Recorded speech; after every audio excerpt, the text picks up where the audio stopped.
오늘 이 본문 38장은 갑작스럽게 끼어드는 장과 같습니다. 요셉의 이야기가 이제 처음부터 이렇게 잘 진행되고 있다가 유다와 다말의 이야기로 갑자기 이렇게 삽입되고 있는 것을 볼 수가 있는데요.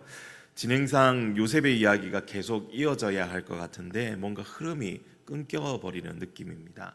그래서 유다의 이야기로 갑자기 전환되는 것이 사실 좀 이상하기는 합니다. 우리는 성경을 읽고 묵상하고 연구할 때에 이 주어진 이 문단, 이 주어진 부분들을 이제 파고 들어야 하죠, 보통 묵상을 할 때. 그런데 어떤 경우에는 이제 이 본문을 조금 벗어나서 조금 더 넓은 시야에서 이 사건을 조망해 볼 필요도 있습니다. 오늘 갑자기 나오는 이 유다의 이야기도 사실 그렇습니다.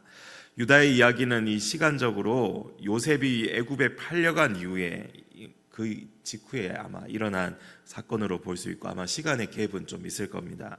오늘 본문 1절에 나오는 그 후에라는 표현이 이걸 이제 뒷받침해 주고 있는데요. 어느 시점의 일인지는 알 수 없지만 이 사건을 통해서 성경이 말씀해 주려는 메시지가 있다는 것이죠. 이렇게 특별히 요셉의 사건 초반에 요셉의 이야기를 잠시 멈추어 두고서라도 굳이 이렇게 유다의 이야기에 대해서 이제 설명해야 할 필요성이 있었기 때문에 성경이 이렇게 유다의 이야기를 지금 하고 있다는 것입니다. 오늘 본문 38장의 이야기가 이렇게 급하게 나와야 하는 이유는 먼저 이 연속성에 있어서 자연스럽기 때문입니다. 어떤 연속성인가? 바로 죄의 연속성입니다. 죄악의 연속성이죠. 지금까지 야곱의 집안에서 벌어지고 있는 일련의 사건들이 어떻습니까? 야곱의 자녀들이 그 자라가면서 그들이 벌이고 있는 그 범죄, 이 범죄에 대한 일들이 자연스럽게 이 악한 일들이 이제 벌어지고 있는 것을 보여주고 있습니다. 세겜에서 학살 사건이 일어났죠. 그리고 루벤과 빌하, 이 야곱의 첩 빌하와 근친상 간의 일들이 일어나고, 그리고 또 지난 일 요셉을 이 형제들이 인신매매로 팔아버리는, 원래는 죽여버리려고 했다가 팔아버리는, 그리고 또 아버지에게는 뭐라고 하죠? 거짓말로 요셉이 죽었다라고 하는 등 계속적으로 이 보여지는 죄악의 연속성으로서 사실 연결되고 있습니다. 그게 오늘 유다의 이야기로 이제 이어지고 있다는 것이죠. 이 유다의 이야기를 우리가 좀 더 살펴보면요, 유다는 아버지 집 이 헤브론을 떠나서 낮은 지역으로 이제 내려가게 됩니다. 그리고 이 가나안 족속과 이제 교제하게 되죠. 가나안 여인과 또 결혼을 하고 이 아이들을 낳습니다. 엘과 오난과 셀라입니다. 그리고 장자 엘을 위해 가나안 여인을 데려왔는데 그녀의 이름이 오늘 이제 주인공이죠. 다말입니다. 하지만 엘은 여호와 보시기에 악하기 때문에 여호와께서 그를 죽이셨습니다. 다말이 이제 혼자 남았죠.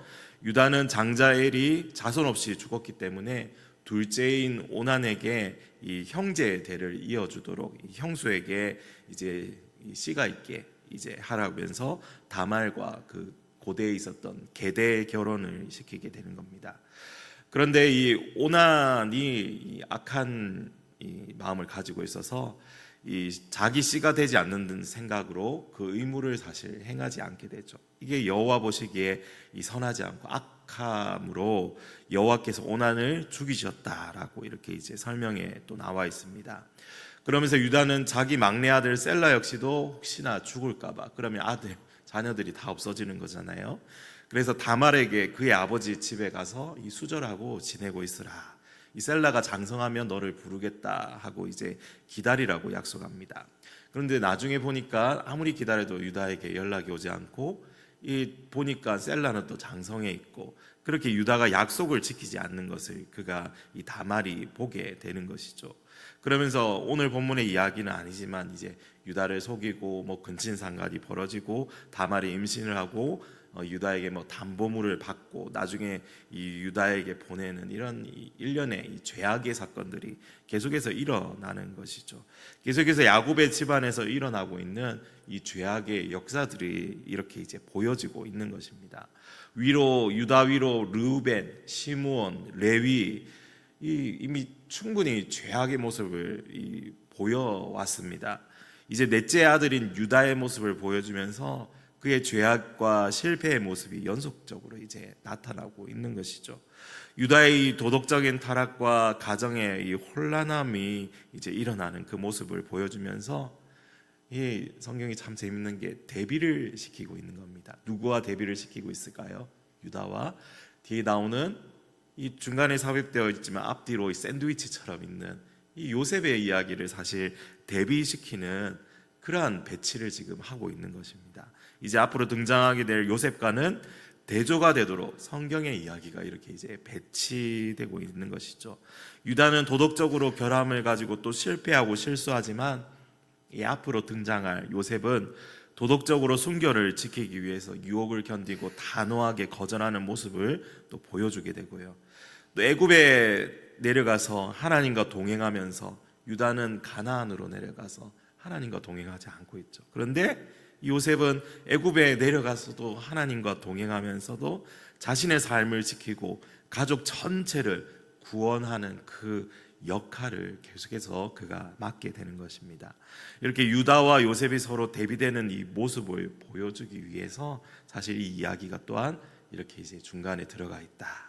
거기에 더해서 이 성경은 그것만 보여주는 게 아니라 이 유다의 모습이 이제 어떻게 변화되는지도 또한 나타내고 있습니다. 유다가 며느리 다말에게 자신의 실수를 인정하고 책임지는 모습으로 나중에 이렇게 이제 나오게 되는데요. 그 장면을 통해서 그가 어떻게 변화되어지고 성장하고 나중에 이 어려움을 당할 때 형제들을 대표해서 앞장서서 결단하고 책임을 지려는 그 모습을 또한 보여주고 있는 겁니다. 유다가 왜 저렇게 하는지, 유다가 어떤 인물인지에 대한 그 필요한 배경 지식을 여기서 먼저 성경이 제공하고 있다는 것입니다. 이렇게 전체적인 큰 그림에서 우리가 조망해 보았는데 오늘 유다의 모습은 가나안 사람과 교제하고 있고 그들과 통혼하고 실수하고 실패하는 모습들을 계속해서 보여주는 장면이었습니다. 그러면서 앞으로 유다가 어떻게 성품적으로 변화되는지 그 전환점을 향해 나아가게 되는지를 우리에게 이렇게 보여주고 있다라는 것을 먼저 우리가 기억하시면 되겠습니다.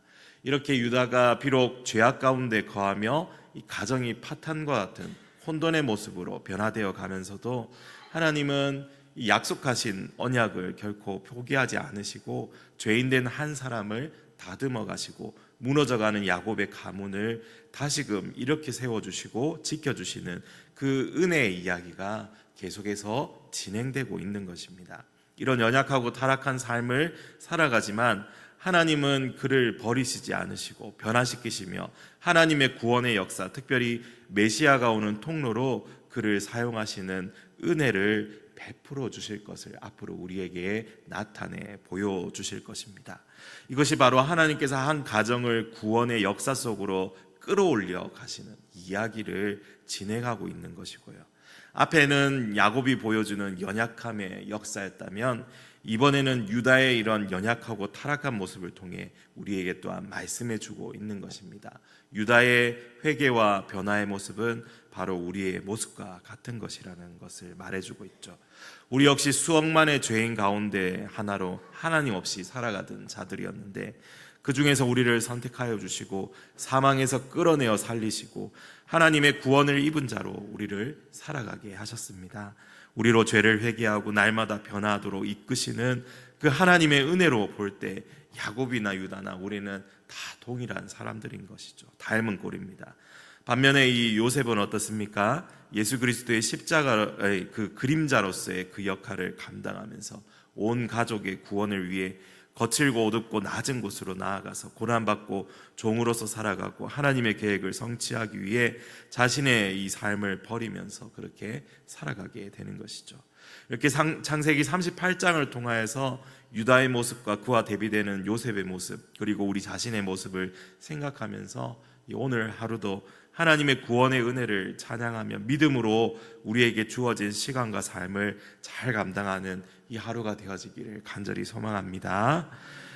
주여, 오늘 하루도 연약하고 죄짓기 쉬운 우리의 삶에 오셔서 보호하여 주시고 주님과 동행하며 하나님께서 맡기신 사명을 신실하게 수행하는 시간이 되게 하여 주옵소서. 이렇게 주님 앞에 우리가 고백하며 함께 기도하는 이 시간이 되어지기를 간절히 소망합니다. 우리